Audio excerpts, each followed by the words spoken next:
Halo semuanya, gimana kabarnya? Semoga kalian sehat selalu dan pada kesempatan kali ini saya akan menceritakan alur cerita film yang berjudul Poseidon yang dirilis pada tahun 2006, di mana film ini menceritakan tentang sebuah kapal pesiar yang penuh sesak bepergian ke Atlantik, di mana kapal tersebut terkena dan terbalik oleh gelombang yang sangat besar, memaksa para penumpang untuk memulai berusaha bertahan hidup.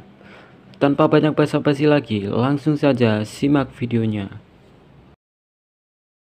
Di awal cerita, kita diperlihatkan sebuah kapal pesiar yang besar dan megah bernama Poseidon, dan terlihat seorang pria bernama Dylan selesai jogging sambil memandangi matahari terbenam di ujung khatulistiwa. Di sisi lain, kita diperlihatkan dua remaja bernama Jennifer dan Christian. Mereka berencana memberitahu ayah Jennifer perihal Chris yang akan menikahinya. Tak lama kemudian, datanglah ayah Jennifer yang bernama Robert, yang merupakan mantan wali kota New York dan sekaligus mantan pemadam kebakaran.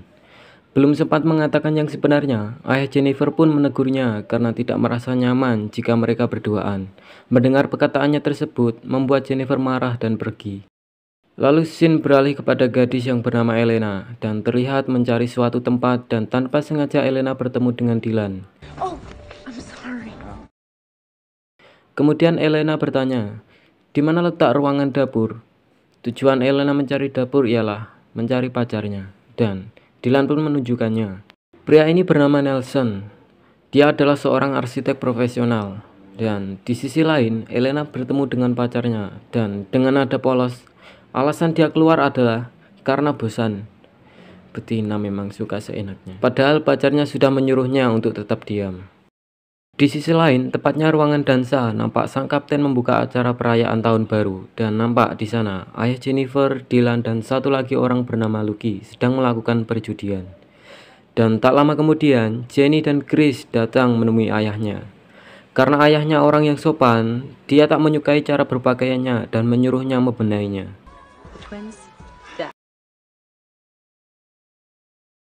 Setelah Dylan selesai dengan urusannya, di jalan dia menabrak seorang anak kecil bernama Connor dan bertemu dengan ibunya yang bernama Maggie. Dan nampaknya mereka berdua saling tertarik.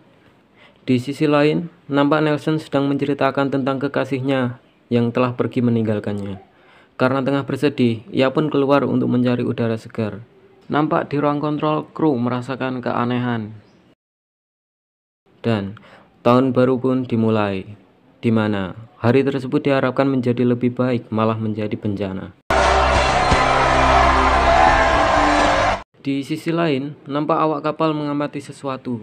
Di kejauhan terlihat ombak yang sangat tinggi yang siap menghantam kapal. Nelson yang menyaksikan kejadian tersebut dengan wajah panik, dia segera masuk dan terdengar peringatan untuk benturan. Lantas semua pun panik dan terjadilah tubrukan hingga menyebabkan kapal terbalik.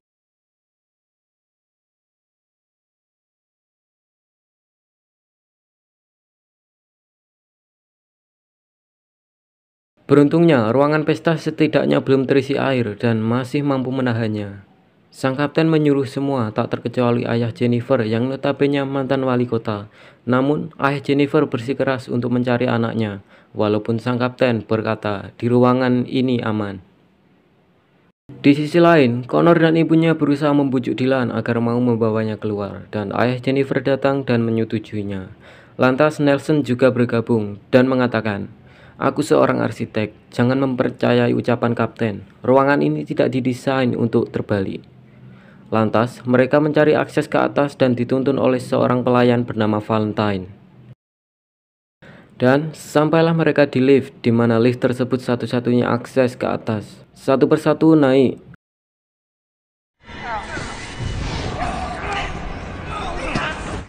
Valentine menyuruh Nelson untuk naik duluan, dan naasnya lift yang berada di atasnya terjatuh karena tidak kuat menahan. Dengan dikorbankannya Valentine, Nelson berhasil ditarik.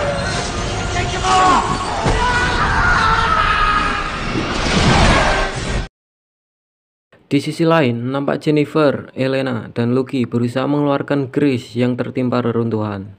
Tak lama kemudian, bertemulah Jennifer dengan ayahnya.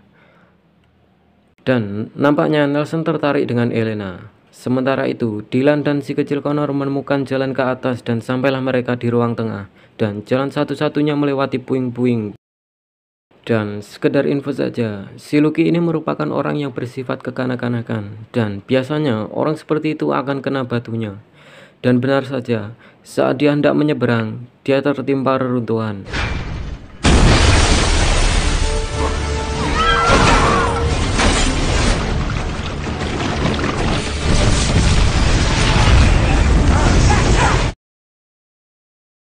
Di sini Jennifer mengatakan bahwa Chris sudah melamarnya dan ayahnya nampaknya menyetujuinya.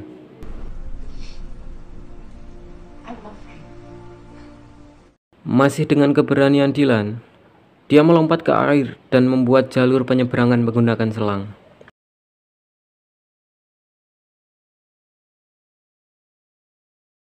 Di sisi lain, benar kata Nelson, ruangan tersebut tak kuat menahan tekanan air hingga akhirnya pecah dan air pun masuk. Lantas scene beralih ke Jennifer dan yang lainnya, karena seluruh akses jalan mulai dialiri air, dan jalan satu-satunya lewat ventilasi. Mau tidak mau, mereka harus melewatinya. Ketika sampai di ujung, lubangnya ternyata tertutup, sementara air mulai masuk. Terlebih lagi, Elena yang ketakutan dan Nelson yang tersangkut menambah kepanikan. Beruntung, Nelson bisa terlepas dan ayah Jennifer mempunyai ide untuk menggunakan koin untuk membuka baut. Beruntungnya, Elena memberikan kalungnya untuk membuka pintu tersebut. Singkat cerita, sampailah mereka di tangki pemberat, di mana sistemnya dirancang akan terbuka jika ada tekanan yang hebat. Dan terbesit ide di mana mereka akan mengisinya dengan air guna menciptakan tekanan supaya katupnya terbuka.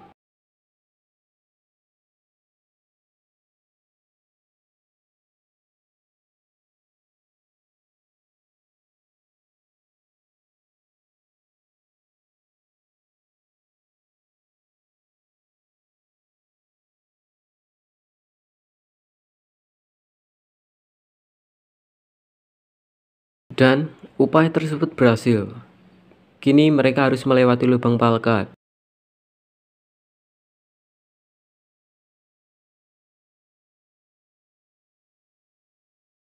Dan naasnya, Elena tersangkut kabel.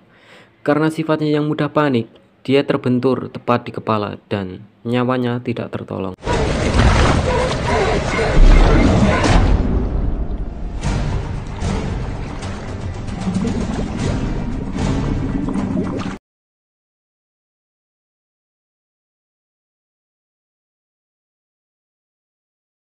Seperti yang sudah saya jelaskan tadi, tangki pemberat tersebut berfungsi sebagai ruangan yang akan membuat stabil kapal. Dan gini, satu persatu mulai terisi air dan membuat kapal semakin cepat tenggelam. Kembali kepada Dylan yang sedang melihat denah kapal dan menunjukkan jalan keluar. Sialnya, jalan tersebut sudah terisi air karena seluruh tangki pemberat terisi air yang mengakibatkan kapal mulai terbalik. Tak disangka, Connor hilang dari pengawasan dan Dylan memutuskan untuk mencari Connor dengan Maggie. Sementara Robert pergi dulu. Dan sampailah Jennifer dan yang lainnya di pipa baling-baling. Nelson yang katanya seorang arsitek, dia tidak tahu menahu kalau di balik pintu tersebut berisi udara bertekanan tinggi, sehingga membuatnya terhantam pintu tepat di wajahnya. Ayah Jennifer berencana untuk mematikan baling-baling tersebut. Lantas, Chris mengatakan pendapatnya. Kita lempar saja sampah-sampah ini untuk merusaknya. Lantas, ayah Jennifer pun membalas.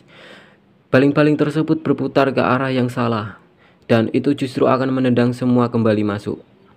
Jadi, di sini ada dua opsi, yaitu mematikannya atau memutar baliknya.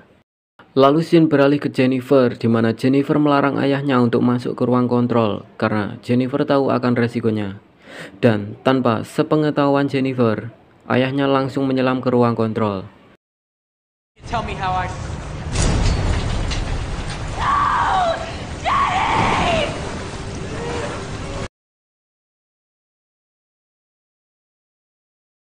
Namun, di sana tombol emergensinya rusak. Lantas, ayah Jennifer menggunakan rencana Chris, yaitu dengan merusak baling-baling dan melempar sampah ke dalam pipa.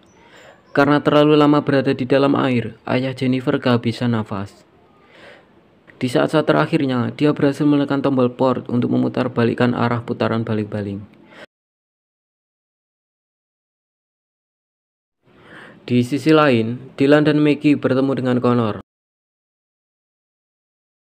Hal tersebut dimanfaatkan oleh Dylan untuk melemparkan gas LPG.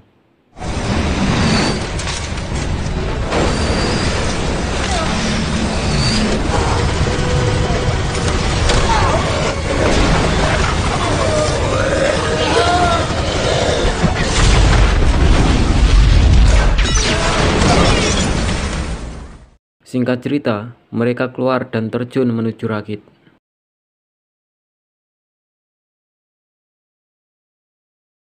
Dan menembakkan sebuah flare.